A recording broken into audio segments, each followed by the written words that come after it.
Perfecto, bueno, es las 20 minutos pasaron de las 2 de la tarde en todo el territorio de la República Argentina. Saludamos a la gente de YouTube, saludamos a la gente de Instagram. ¿Cómo andan? ¿Bien? Bueno, este es el momento en donde nos ponemos a reflexionar en forma conjunta con todos los oyentes y bueno, intentamos pensar qué es lo que está pasando en esta realidad que nos sorprende día a día. Para eso vamos a hacer un poquito de historia, no se asusten, no voy a hacer algo muy extenso, simplemente quiero hacer algunas referencias del Cordobazo y después sí ya nos metemos a hablar un poquito de lo que está pasando en la actualidad de nuestro país. Bueno, a fines de la década del 60, ¿sí? Rodolfo Walsh, haciendo referencia justamente al Cordobazo, decía que nuestras clases dominantes, escuchen bien esta frase porque es impresionante, nuestras clases dominantes han procurado siempre que los trabajadores no tengan historia, no tengan doctrina, y no tengan héroes ni mártires.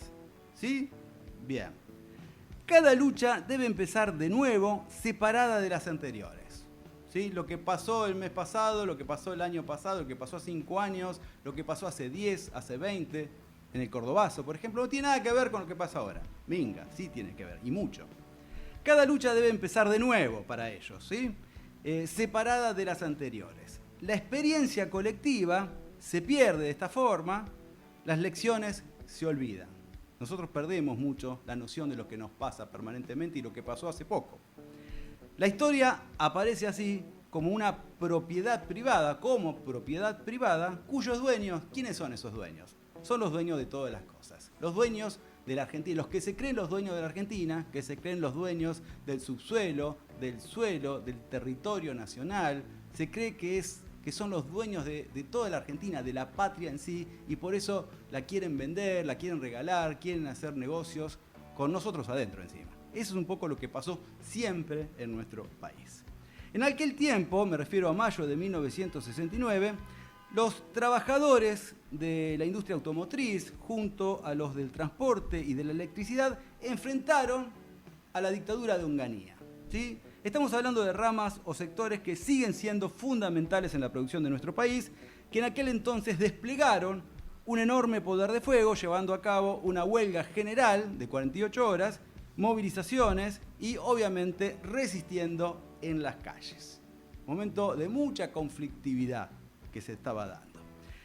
Las dos CGT nacionales de ese momento, la Sopardo y la de los argentinos, decidieron llevar adelante una huelga general para el 30 de mayo, porque, entre otras cosas, Onganía, ¿saben qué había hecho Onganía? Había devaluado la moneda en un 40%. Había devaluado la moneda en un 40% y se negaba a restablecer la negociación colectiva y actualización salarial suspendidas desde hacía 2 años. Fíjense que esto es similar a lo que está pasando hoy.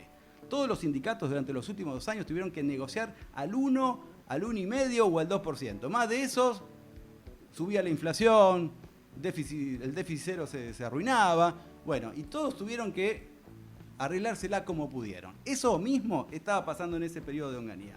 Y en aquel entonces pasó algo más. Se estaba queriendo quitar lo que en ese momento se llamaba como el sábado inglés, ¿sí? Porque se trabajaban 8 horas, pero ese día se trabajaban 4, ¿sí? Era mediodía y se pagaban las 8 horas. Ese punto en sí, que tiene que ver con las horas extras, bueno, desató, obviamente con otras cuestiones también, pero ese punto en sí realmente fue la gota que rebasó el vaso, podríamos decir, que implicó todo lo que terminó sucediendo en términos históricos. Por eso, los sindicatos cordobeses no solo ratificaron el paro nacional, sino que decidieron adelantarlo al 29 para que fuese, obviamente, de 48 horas.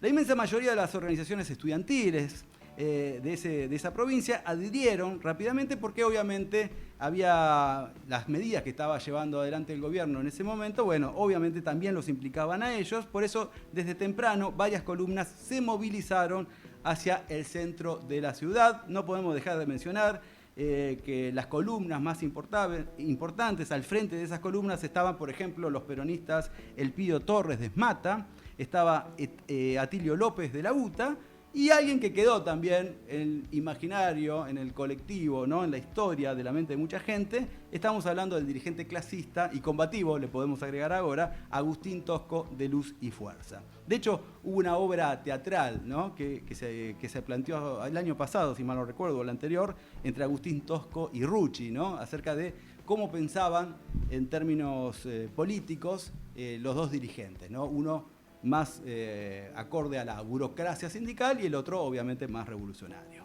El cordobazo abrió un proceso justamente revolucionario cuyo principal protagonista fue la clase obrera y obligó a los militares y a la oligarquía de aquella época a ponerle fin a la proscripción del peronismo. Fíjense cómo de a poquito algunas cosas empezaron a destrabarse. Todo esto debilitó al gobierno militar, autodenominado Revolución Argentina. Yo siempre digo que de revolución este tipo de gobiernos no tienen absolutamente nada, porque no cambian sistemas. Y fue uno de los factores que llevaron a la destitución de Onganía en junio de 1970, abriendo paso a una salida electoral que terminó concretándose con las elecciones de 1973. Y como muchos de ustedes que nos están escuchando o viendo también, esto implicó que ganara las elecciones Cámpora, o sea, Cámpora al gobierno y Perón al poder. Fue un poco la fórmula de aquel momento. En ese contexto, bueno, aparecieron al poco tiempo las bandas de la AAA y luego ya el terrorismo de Estado en 1976, que obviamente terminaron apareciendo, ¿no? en todo lo que implicó la sociedad argentina, bueno, con un solo propósito, que era llevar adelante una política económica acorde a los intereses del gran capital, por supuesto, y al mismo tiempo aniquilar a una generación que se planteó la lucha contra el imperialismo y el capitalismo cruel, el hipercapitalismo que hablábamos al principio del programa, similar al actual. ¿Sí? Cuando hablamos de imperialismo estamos hablando de Estados Unidos, por supuesto también. Hoy en día está pasando lo mismo que hace 56 años.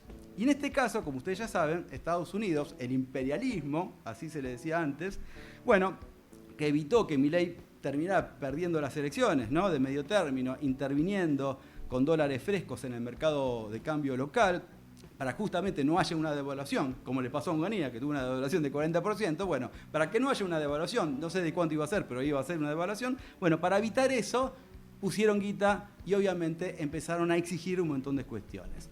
Ellos imponen ahora un presupuesto y una serie de reformas como la laboral que el gobierno está dispuesto a convertirlas en leyes lo antes posible y cueste lo que cueste, porque como ustedes ya saben, para eso sí hay plata.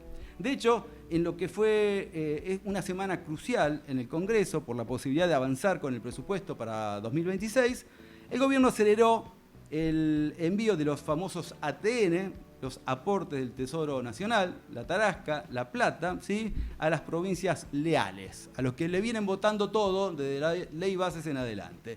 Me refiero a, por ejemplo, Tucumán, que recibió 20.000 millones de dólares, 20.000 millones de pesos. Me refiero a Misiones, que recibió otros 12.000 millones de pesos, y Chaco, que recibió 11.000 millones de pesos.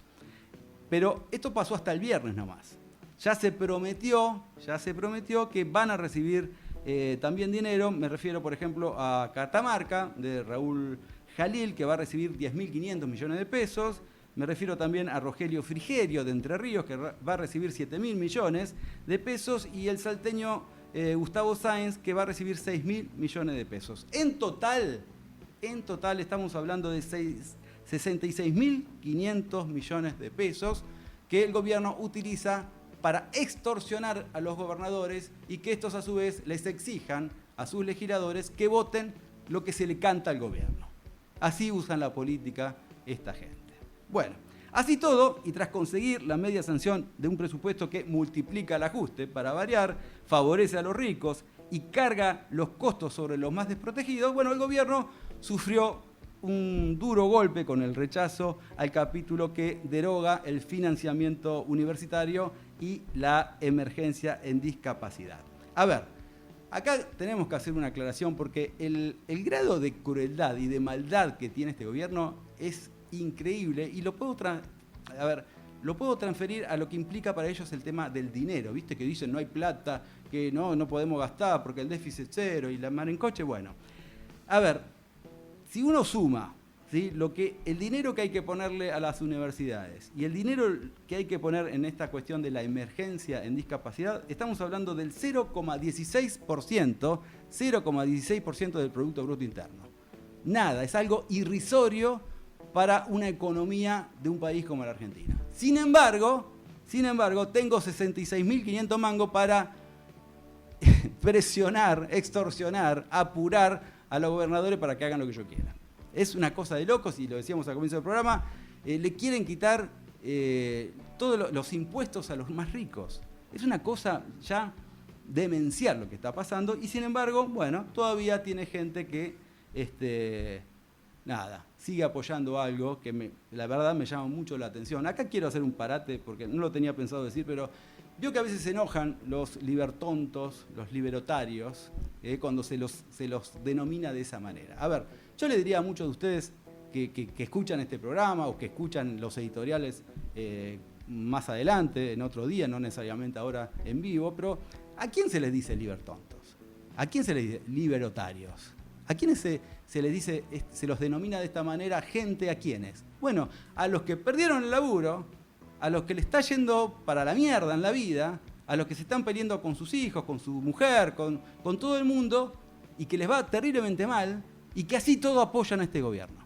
Porque tienen la ilusión de que algo suceda mágicamente y todo cambie, y el país se haga peronista. No sé qué están pensando, pero a eso se les dice libertontos. Porque si estamos hablando de alguien, por ejemplo, que tiene una empresita, que ahora está importando y que le está yendo más o menos bien, y quiere creer en las ideas que plantea este que tenemos como presidente, este fenómeno que tenemos como presidente, bueno, uno lo puede llegar a entender, porque en el fondo no la está pasando mal y siempre fue antiperonista, ponele. Pero la verdad que un jubilado que no sabe que con la plata que está recibiendo no puede hacer nada y depende de la ayuda de sus hijos, y que sea libertario y que siga apoyando este gobierno, y bueno, muchachos, no sé cómo explicárselo. Si quieren se lo dibujo, pero la verdad, que sigan creyendo en un gobierno de esta característica es lamentable. Entiendo las críticas al peronismo, y está bien, y muchas las comparto. Pero apoyar esto no tiene sentido, y tarde o temprano se van a terminar dando cuenta, le guste o no les guste. Esto es así de simple. Y bueno, volviendo, algo que lo tenía acá, atragantado, si quieren, planteándolo. Bueno, como este gobierno, al igual que muchos, no tiene tolerancia a la frustración, bueno, empezó justamente, como no le aprobaron lo que ellos querían, empezó a dar señales de que iba a terminar vetando el propio presupuesto que le iban a terminar aprobando, ¿sí? Porque no se daban las condiciones del supuesto déficit cero, que es más mentiroso que cualquier cosa. No se puede creer que crean en algo así. Insisto, me da la sensación de que al final, obviamente, desistieron de esta postura, van a ver cómo se la rebuscan para perjudicar a algún otro sector o a los mismos de otra forma, pero en esencia es parte de las obligaciones que tiene que cumplir este gobierno, porque Estados Unidos puso la tarasca para ayudarlo a que continúe estando en el poder, y entonces tiene que cumplir con todo lo que se le prometió y con lo que ellos exigen a su vez. Y como ustedes saben, otra de las obligaciones es aprobar lo antes posible una serie de reformas estructurales como la tributaria y la laboral, para que haya un marco jurídico. Esto es algo muy interesante que les pido por favor que presten atención. Haya un marco jurídico de absoluta desprotección de los laburantes. A esto que se suele llamar como modernización laboral, flexibilización, lo único que es en el fondo, lo único que se quiere hacer es reducir la litigiosidad, quiero decir, y los costos laborales. ¿Y saben por qué quieren hacer eso?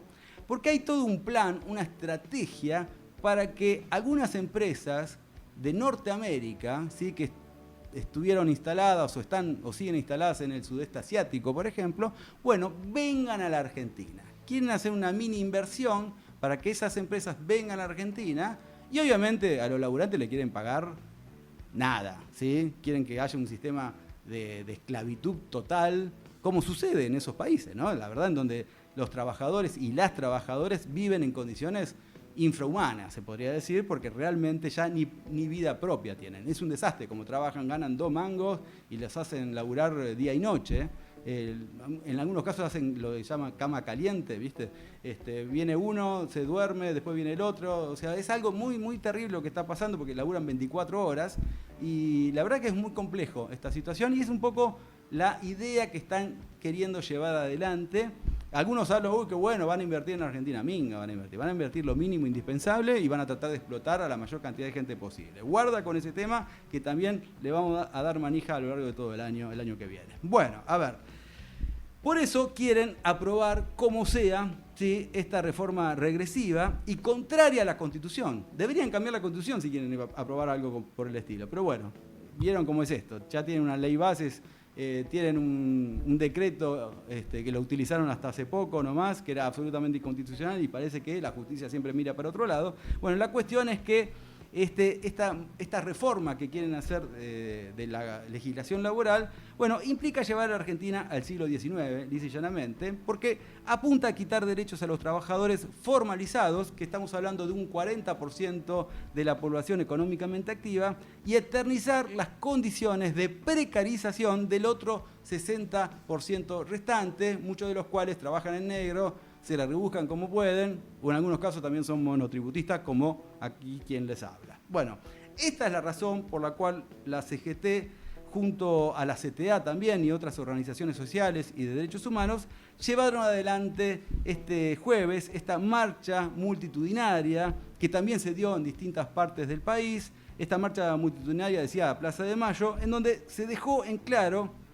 que si se llegaba a aprobar la reforma laboral tal cual la había diagramado el Ejecutivo, bueno, esa movilización iba a ser el primer paso de un plan de lucha que obviamente iba a incluir o va a incluir un paro nacional. Obviamente esto seguramente va a terminar inquietando al gobierno. Yo le agregaría, la verdad que no quedaba, no sé, no se animaron a decirlo, pero yo podría paro nacional por tiempo indeterminado. Eso sería wow. Pero bueno, no, todavía no le pidamos eso porque, bueno, están negociando y van a ver si sacan una reforma laboral light, ¿sí?, donde tengan en cuenta algunas ideas del movimiento obrero y quizás zafen y todo continúe como está. Porque ellos, en el fondo, tienen que quedar bien con Estados Unidos. Y si sacan una reforma, así sea light, bueno, quedan bien igual. Así que quizás se conforme el gobierno con esto. Y como esto, justamente, a ver, esto Jorge Solá, me acuerdo que lo dijo cuando estaba en el escenario, dijo, si siguen así vamos a terminar haciendo un paro nacional. Bueno, como esto lo expresó al mismo tiempo que se estaba llevando la sesión en el Senado en este caso, y esto llegó a los oídos de Patricia Bullrich, bueno, entonces ante esa situación en donde ya estamos terminando el año, la verdad, terminarlo con un conflicto no tiene sentido, y a su vez había muchos problemas con el PRO, porque se ve que no tenían el quórum suficiente para aprobar absolutamente nada, dijeron, bueno, listo, lo pateamos para febrero del año que viene, para el 10 de febrero seguramente. Esto tenía que ver por esto que les comenté al comienzo del programa, que no hubo un representante del PRO en la Auditoría General de la Nación, al final entró un peronista, entonces estaban enojadísimos los del PRO, con lo cual estaban amenazando con que no te voy a aprobar nada de lo que me digas porque me traicionaste. Bueno, algo de eso sucedió, entonces ante esa situación dijeron, bueno, listo, pateamos para febrero y el 26 de diciembre no hacemos lo que teníamos previsto hacer.